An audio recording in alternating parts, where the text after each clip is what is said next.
Hey everybody, HomeSliceHenry here, and in today's video, I'm going to be showcasing one of the coolest teams to reach 3,000 ELO this season in the Open Ultra League. Now, these battles were submitted to the channel by a member of the community, Casanova, so many thanks for the battle submission. Now, this team features a Bullet Punch Lucario on the lead, running double nuke with Aura Sphere and Meteor Mash, Shadow Latias as the safe switch, and as the closer, the ever-deadly Shadow Toucanon. So this team does not have a lot of bulk, but what it does have is quite a lot of firepower, and these games are an absolute riot. So without further ado, let's hop into the matches, and in game number 1, we're off to a very strong start leading Bullet Punch Lucario into Clefable. Clefable checks the fast move, save switches into a Licky, but this is not an answer to Lucario. Game 1, Lucario being a massive core breaker, Aura Sphere is going to connect for devastating damage. Licky has farmed up to a potential Earthquake or Shadow Ball. The no shield comes out, Shadow Ball lands. That does do quite a lot of damage, but we see a very nice catch, able to save that Lucario for later and catch the Body Slam onto Shadow Toucanon. Shadow Toucanon will get a 2-peck head start. Back in comes Clefable. Clefable is going to be losing the CMP tie. Drill Peck to the Meteor Mash. Drill Peck will not knock out here, but it is going to do some pretty significant damage onto that Clefable. Toucanon actually going to be putting up the shield, really trying to press the advantage. In the back is Jellicent, and Jellicent is a bit of a problem Pokemon for this team. Normally, Toucanon completely destroys Jellicent because you can always survive a Surf, but unfortunately, at this health range, Toucanon is no longer able to take a Surf. That's absolutely going to take the knockout, so Toucanon's going to have to get creative. Toucanon, oh my goodness, what a play! Threw a peck, waited a turn, CMP tie, Drill Peck to the Surf. Absolutely sensational play from Casanova. Jellicent undercharges, but the punish. Switch timer's up. Latias hits the field and is able to outpace and make the Aura Sphere before the Shadow Ball. Jellicent will get knocked out here. They're forced to burn a shield. Switch timer's up. In comes Clefable. Clefable trying to reach the Meteor Mash, but Clefable is not going to win that CMP tie. Shadow Aura Sphere is resisted, and Clefable barely hangs on. 1 HP remaining. Clefable makes the Meteor Mash, but the damage is already done. Clefable gets the farm down, but there's an entire charge attack loaded on Lucario. In comes Lucario. Jellicent has the Shadow Ball, but it's just simply not going to matter. Today is Lucario's day. Meteor Mash KOs the Jellicent, and that is a good game. Hopping into game number 2, picking up a very tricky lead, Lucario into Shadow Dusknoir. Shadow Dusknoir is another Pokemon that's going to be a pretty big problem for this team on the lead, as Dusknoir's Astonishes are just absolutely shredding through Lucario. Aura Sphere bait double resisted, but does the trick, gets the shield from the opponent, and as Lucario, they're doubled up. You cannot afford to shield, so Lucario is just going to let itself get KO'd in exchange for a massive farm with Shadow Toucanon. Shadow Toucanon would get rocked by Dynamic Punch. The shield will come up. This will be a huge farm down, but the opponent opts out. They pivot into the Raikou. Raikou gonna be walled here if it's running the typical moveset. Aura Sphere and Wild Charge, they go for the Aura Sphere, not wanting to debuff themselves.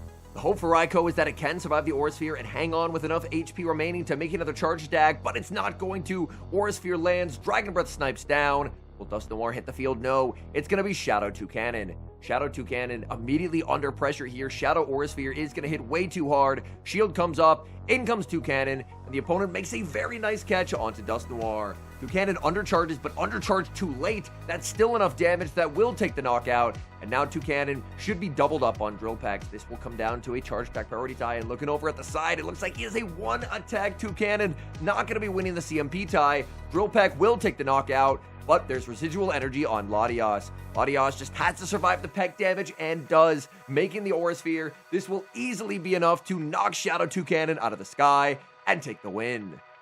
We move to game number 3, battling against a multivitamin, and unfortunately it looks like the multivitamin has hands because this is a terrible lead. Leading Lucario into Gastrodon, the safe switch into Shadow Latias, and the opponent's just going to stay in and go for a Body Slam. Body Slam not particularly threatening. Latias more than happy to let this go. In comes Galarian Weezing, and oh my goodness, are we about to see Weezing get one shot? Missed ball from the Latias. No, we will not. Shield comes up. You absolutely hate to see it. I wanted to see that missed ball take the one-hit KO, but this does set up an opportunity for Lucario to get a massive energy head start.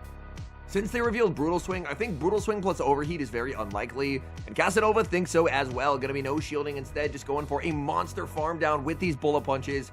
The Weezing felt like it was full HP just a moment ago, but these bullet punches are absolutely adding up. Unfortunately, Weezing gets a 1 HP survive. This Brutal Swing landing will put the Lucario perilously close to 1 Mud Slap range. Looking to pivot into Toucannon in the back. It's Volt Switch Fortress, and this matchup is not as bad as it might seem, because Shadow Toucannon just can output such deadly damage with Beak Blast. Shield does come up. They had to shield that. They would have got 1-hit KO'd, and now Toucannon going to be shielding up the Rock Tomb. Toucannon now going to be debuffed, farming up as much energy as possible. Oh no, the alignment throw! An entire Volt Switch sneaks through. Toucannon gets to land the Beak Blast, but unfortunately with the extra Volt Switch damage, it could get Mud Slap down. In comes the Gastrodon. It does get the Mud Slap down, and the game comes down to this. Does Lucario survive that Mud Slap? I believe it did. Lucario 1 HP remaining, but back-to-back Aura Spheres loaded. They take down Gastrodon, and that is a good game. We move to the next match, leading Lucario into a Drifblim. This is another pretty tricky matchup for this team. Latias will get absolutely shredded. Lucario, at the very least, appreciates the fact that these aren't Shadow Astonishes like from the Dustoir, but the damage is still very, very noticeable. Meteor Mash does get the shield. As Lucario, you probably just have to always let this go. Lucario is going to be no shielding Shadow Ball. Unfortunately, misses the knockout, and that just gives extra farm to Drifblim. In comes Shadow Toucannon. Opponent sends out Greninja, but this is not an answer to a Toucannon that's up energy and up shields.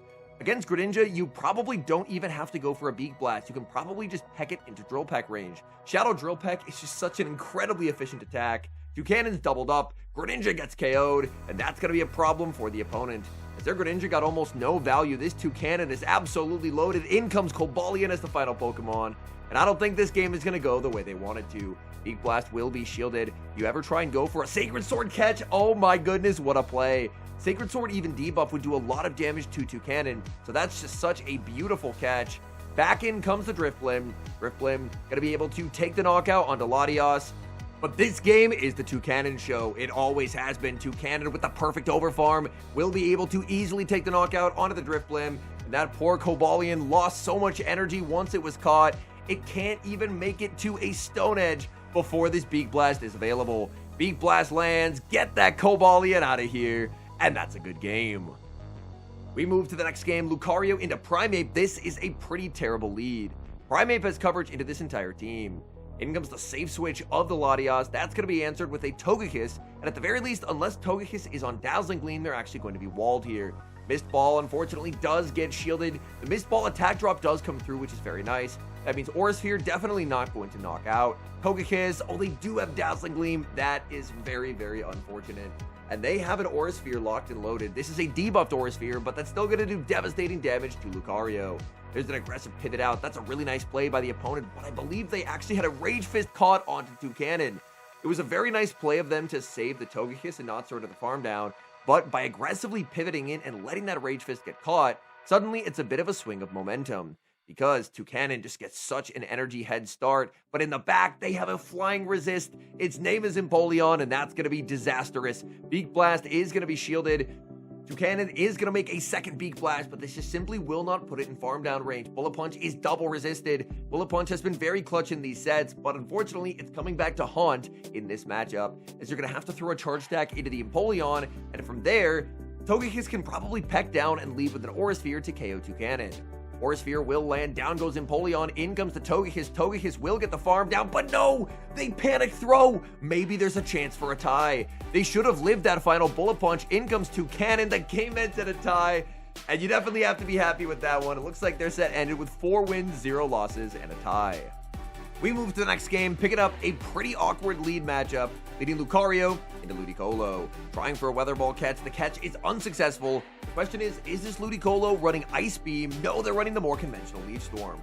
Leaf Storm lands, in comes Galarian Moltres. So the opponent definitely would have been better off not throwing that energy and instead just bringing in the Moltres. Moltres will get a pretty big farm down, but importantly, they don't leave with the Charge Attack loaded, and Lucario is able to win Charge Attack priority. So Lucario can now just take the knockout with the Aura Sphere. Galarian Moltres gets KO'd, and in comes Corviknight. And if this Aura Sphere lands, then there's a very real chance that Toucannon is able to sweep this game. The Aura Sphere is going to land. Oh, that's really good news, because suddenly, Beak Blast can just straight up knock out this Corviknight, or with enough peck damage, you can potentially put it into Drill Peck range. Despite the fact that on paper, this is the perfect hard counter matchup. Ludicolo into the Bullet Punch Lucario, Galarian Moltres into the Shadow Latias, and Corviknight walling off the Toucanon. This match is flipped on its head, and even as Corviknight gets a boost, it actually gets a second boost right there, this Toucanon is just going to sweep the endgame. That's because even with the double boost on Corviknight, all the fast move pressure remaining to the opponent is going to be double resisted. Sand Attack going to be doing basically nothing. Astonish is going to be doing nothing as well. This Toucanon is so well positioned. In comes Ludicolo, but it threw all of its energy earlier in the match at the Latias. It has no energy. Drill Peck will take the KO. Toucanon is going to get the double up on Drill Pecks. This is an absolutely impossible game to win off alignment, but Toucanon just did not care. Toucanon Drill Peck after Drill Peck, taking down Corviknight, and that's a good game. We move to the next match, leading Lucario into Como-O, the battle of the fighters. Como-O's upper hand is going to be exceedingly threatening in this matchup. Lucario going to look to throw on good timing as Como-O just throws on alignment. Upper hand will be shielded, but unfortunately, Como-O does have the pacing advantage in this matchup. If Como-O does decide to undertap here, then potentially a catch onto Latias could be a nice play, but they end up no shielding and they just get KO'd. In comes a Kanto Ninetales. That's not a Pokemon you see every day in the Ultra League. It's a shiny Ninetales as well. Aura Sphere lands, Lucario winning charge attack priority, and Lucario is just going to let itself get knocked out by a Weather Ball. Weather Ball actually didn't KO. I'm not sure if that was an undercharge. I assume it would be an undercharge, and in comes Latias. In the back is Empoleon, and Empoleon is going to have a pretty tough time being down energy to Latias. Latias is just the Aura Sphere spam machine, and one Drill Peck, I just don't believe it's going to knock out. Casanova doesn't either. Drill Peck, oh, that's a very comfortable survive, and now Latias is in prime position to absolutely shred through Empoleon. Once Empoleon throws the Drill Peck, the Switch Clock will be available, but they make a critical misplay. They end up CMP tying a Latias. Latias winning that CMP tie, and that's going to cost them everything, as now they just lose all of their HP on their Empoleon. Back in comes the Ninetales into Toucanon, and Toucanon can very easily respect a potential overheat. Ninetales just goes for the Weather Ball. It makes Weather Ball number 2 just to lose charge attack priority. Toucanon didn't even need to charge those bubbles. The Drill Peck would have KO'd anyway. Back in comes Empoleon, and that's going to be a win. We move to the next match, leading Lucario into Shadow Malamar, and this is a very negative lead. Malamar can basically beat this entire team with the exception of Toucanon, but Toucanon loses the matchup if it's even one singular turn behind. Lucario's Aura Sphere is able to grab the shield. Lucario's best bet is probably calling a foul play and hoping that it can make another Aura Sphere. Foul play lands. Oh, this is going to be close. No, it doesn't get there. And this is probably just game over because Malamar almost always has Corviknight in the back. So you're more than likely going to see Toucanon have to double shield just to get completely walled off by a Corviknight, and that's just not where you want to be whatsoever. Malamar goes for superpower. They let themselves get farmed all the way down. Well, that's not a Corviknight, but it is going to be, unfortunately, a loss. It's going to be an Empoleon and Shadow Dust Noir backline. Latias firing off the Mist Ball. Mist Ball is going to take the KO. But unfortunately, the Empoleon, it's just still too healthy. It's a Shadow Empoleon at that. And it being the Shadow Empoleon means that even with a Beak Blast debuff, the Hydro is still KOing Toucanon. Toucanon knows it. It's going to go for a Drill Peck bait, going to try and outpace and make the Beak Blast, but it just does not have the residual energy in the tank. Empoleon's Hydro Cannon, with or without a debuff, that was definitely KOing. And unfortunately, that game will end in defeat. Lucario into Torterra. This is a very bad lead. Lucario beat a Gastrodon lead earlier, but it's going to need all the help it can get because Torterra, as they only build up to a Sand Tomb, very interesting play, Torterra almost always has Electrics in the back. And there it is, the first Electric right on cue, Volt Switch Fortress. And baiting this out, in theory, should be good news for Toucanon, but unfortunately it's not because they almost always have a Thundershock Belly Bolt in the back, and Thundershock Belly Bolt would be an absolute nightmare for Toucanon. Unfortunately, with the Rock Tomb debuffs, I just don't think Latias can flip this, so Latias is just going to let itself get KO'd, and back in comes Lucario. Lucario farming up quite a bit of energy. They do have enough for the Earthquake. Lucario thinking about calling it, calls the bait. That is a very nice bait call from Lucario, but unfortunately, even with that bait call, if it is the Belly Bolt in the back, there's just no way that Toucanon can do anything. Aura Sphere will take the KO. Back in comes Torterra. The move is banked in the back. That's not a Belly Bolt, but unfortunately, it is an absolute nightmare of a Pokemon. It's a Volt Switch Shadow Raikou.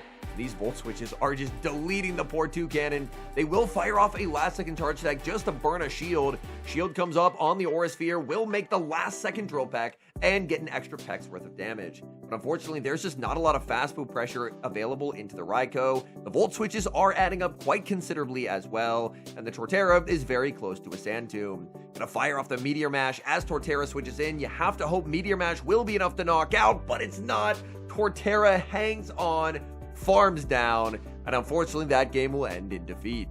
Up into the final match, very scary lead, leading Bullet Punch Lucario into Zapdos. The safe switch into Latias, opponent brings out another electric type. I wonder if they're running a triple electric meme team. If they are, then Toucannon will have nowhere to go. Aura Sphere lands devastating damage, but unfortunately not enough to pick up the one-hit KO. The Magnezone gets critical damage as it lands the Aura Sphere. It is triple electric. There's a Zekrom in the back. I think that it might be an XXL Zekrom at that. Zekrom shields up the Aura Sphere. Aggressive pivot into Toucannon, recognizing that Toucannon unfortunately cannot do much here. Toucannon's just going to let itself get KO'd by Fusion Bolt. It's going to be all up to Lucario to try and close out this game. But that's going to be a pretty tall task as back in comes the Zapdos. Zapdos does have quite a lot of energy. Lucario, everything it can throw here is going to be resisted. Shield comes up from Lucario. Lucario going to be going for the Aura Sphere. Aura Sphere is resisted, but Zapdos is very frail. Aura Sphere lands. Zapdos hangs on. Oh, what a catch! The catch out of the 1 HP Latias, and just like that, Casanova back in the game. Casanova gets the farm down, should be able to outpace the Zekrom. Back in comes the Zekrom, and they know it. Oh my goodness, a team with Toucannon defeats Triple Electric, and that is a good game. All in all, these were some of the most fun Ultra League battles I have seen in a while, so many thanks for the battle submission. This trainer throwing all caution to the wind and showing the level of precision needed to run Glacier Pokemon like these. Lucario, it's an extremely fun Pokemon. If you're able to get it a shield advantage or energy advantage, it can be a devastating sweeper. Running it on the lead can prove to be a little bit complicated, as there were a lot of games in which Lucario was able to get a shield advantage, but kind of had to be sacrificed in order to set up Toucannon. Because we've seen time and time again, if there's something deadlier than a Shadow Toucannon, I don't know if I've met it in the Ultra League. Shadow Toucannon is easily one of the best Ultra League Pokemon that you could ever use, and it is just an absolute powerhouse as Beak Blast annihilates anything without a flying resist, and heck, even a few Pokemon that do have flying resist. We saw that endgame where Toucannon took down Corviknight. But all in all, is this a team that I would recommend to people for climbing?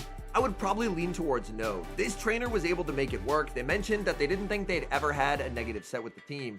But also, we saw throughout these games time and time again, they were exceedingly precise with their plays. They were able to flip many potentially losing positions into winning positions with either devastating catches, the game one where they ended up turn waiting to CMP tie to ensure that the Jellicent was not able to overfarm and Latias was therefore able to outpace. They played exceedingly well, and that made for some incredible battles to watch. Thank you guys so much for watching. If you enjoyed watching today's video, please do leave a like on it and subscribe to the channel if you have not. And an extra special thank you as always to our channel members here on YouTube. The support you guys provide is genuinely so appreciated. Thank you guys, it was very much. And until next time, I've been HomeSliceHenry.